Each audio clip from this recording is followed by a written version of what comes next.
Welcome to Quick Tech. This is how to install an SSD in a few minutes. Before you buy the SSD, you're going to need to know what type of SSD you need.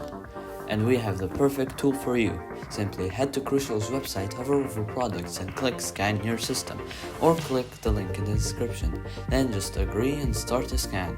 This will download an app. Simply open the app and it will automatically scan and give you the results. It will show you what type of SSD is supported by your system and what is currently installed. We have another video on how to upgrade your RAM on our channel. We will have an in-depth guide on what SSD you should buy coming later, so subscribe to make sure you don't miss that. Go ahead and shut down your laptop. Don't forget to unplug it from power, then you can flip it around.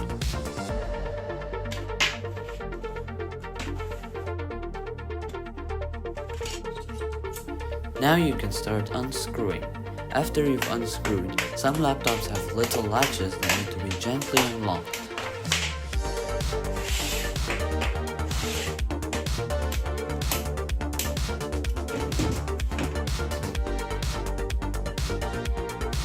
After you remove the cover, you need to locate the SATA slot.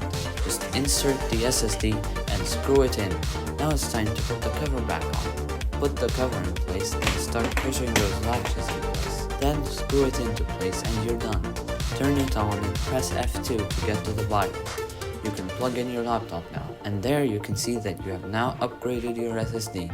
Now exit the BIOS and boot into Windows so we can format it and use it. Search for Create and Format Hard Disk Partition, then open it and right-click on the new drive and click New Simple Volume.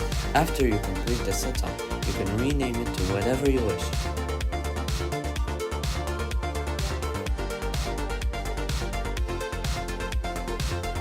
Thank you for watching. We have other computer guides on our channel.